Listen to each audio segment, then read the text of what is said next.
It is day 2 in El Salvador, and if you didn't know, El Salvador is known as land of the volcanoes. There are over 20 active volcanoes in El Salvador, and on this day, I decided to attempt a hike up one of those volcanoes. Also, I do recommend you hire a driver. Here is my driver's info. He was amazing, but a lot of things are spread out in El Salvador, so a lot of the drives you'll make will be over an hour, and so I wanted to hire someone that would help me navigate my way through the country since it was my first time. So I highly recommend you hire a driver. If not, you can also rent a car. It's pretty easy to drive out there. One of the reasons I traveled to El Salvador is because I wanted to see a volcano. I never seen one before. So we headed to Santa Ana because I wanted to attempt a hike up to Santa Ana volcano, and look at these views. Let me tell you, the views in El Salvador are beautiful. Also, if you are afraid of dogs, then this may not be the place for you because they are everywhere. So if you're planning to hike Santa Ana, you do have to get there at least by 9 a.m. to start the group hike at 9:30.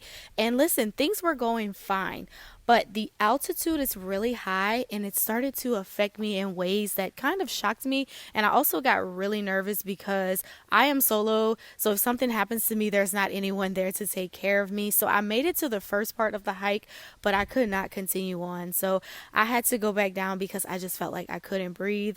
So I decided to give up, and it was hard for me because I really wanted to do it, but I said maybe next time. I decided to head to Lake Cotepeque, which is really unique because it's a collapsed volcano that eventually filled with water, and now it's a lake. And also the water changes colors. It'll go from a deep blue to a turquoise. So it's a very beautiful lake. Definitely visit here.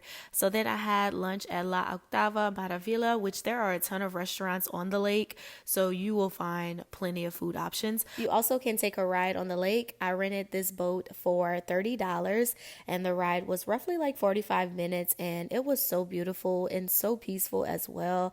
They also do give you the option to swim in the lake for a little while. I didn't swim. We just took a tour, and he showed me a bunch of different areas along the lake, and it is so beautiful. We headed back to San Salvador, where I went and got dressed for dinner that night because it was actually my birthday. My driver bought me this delicious cake.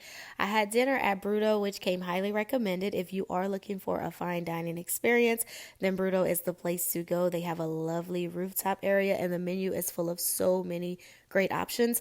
I got a white sangria, which was very tasty, and I had the branzino, which was a 10 out of 10 perfection. It was so delicious. And I also had lobster mac, and I love how they put the ticket in this little box. I thought that was so cool. It rained that night, so I went in and got some rest, and this is everything I did on day 2. Stay tuned for